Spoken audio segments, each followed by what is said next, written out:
అవినీతి రహిత భారతాన్ని నిర్మించేందుకు లోక్పాల్ బిల్లు ఒక్కటే సరిపోదని, గ్రామీణాభివృద్ధి కూడా అదే స్థాయిలో జరగాలని సామాజిక ఉద్యమకారుడు అన్నా హజారే పిలుపునిచ్చారు.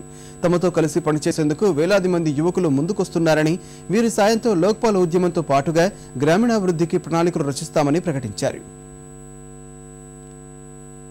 దేశంలో అవినీతిమయంగా మారిన వ్యవస్థల ప్రక్షాళన కోసం సామాజిక ఉద్యమకారుడు అన్నా హజారే ప్రారంభించిన ఉద్యమం కొత్త రూపు సంతరించుకుంటోంది.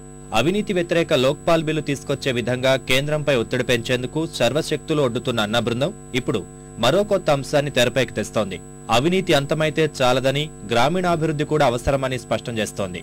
ఈ దిశగా హజారే ప్రణాళికలు సిద్ధం చేస్తున్నారు. జంతర్ మంతర్ వద్ద దీక్ష ముగించుకుని ఉత్తరప్రదేశ్లోని ఘాజియాబాద్ వెళ్లిన హజారే ఇవాళ మీడియాతో మాట్లాడారు.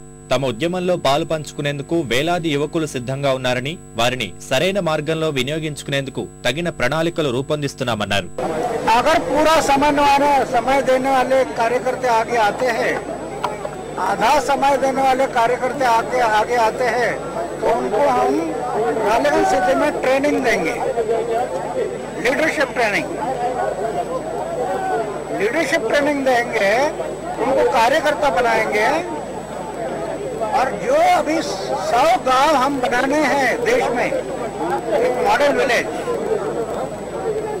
तो पूरे समय देने वाले कार्यकर्ताओं को गांव के साथ जोड़ेंगे। आधा समय देने वाले आंदोलन के साथ साथ रूरल डेवलपमेंट वो भी काम करना है हमें। తమ భవిష్యత్తు కార్యక్రమాల ప్రణాళికలు రచించేందుకు 2 రోజుల పాటు సమావేశాలు నిర్వహిస్తున్న అన్నా బృందం త్వరలో రాలేగావ్ సిద్దిలో ఎంపిక ప్రారంభిస్తుంది. అనంతరం వీటిలో ఎంపికయ్యే వారిని కొన్ని విభాగాలుగా కేటాయించి వారి సేవల్ని వినియోగించుకుంటామని హజారే చెప్తున్నారు.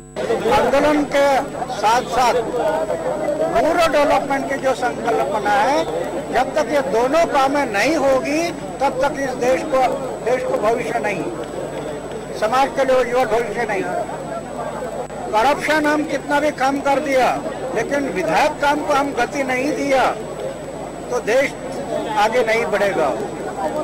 और विधायक काम को हम बढ़ाते गए लेकिन करप्शन को नहीं रोका तो भी देश आगे नहीं बढ़ेगा। ये दोनों काम हमें करने पड़ेंगे आगे के लिए। లోక్పాల్ బిల్లు ఆమోదించకపోతే ఈ నెల 27 నుంచి రామ్లీలాలో మరో దీక్ష చేస్తానని ప్రకటించిన హజారే అప్పట్లోగా ఉద్యమం కోసం పనిచేసే సుశిక్షితులైన సైన్యాన్ని తయారు చేసేందుకు శ్రమించనున్నారు.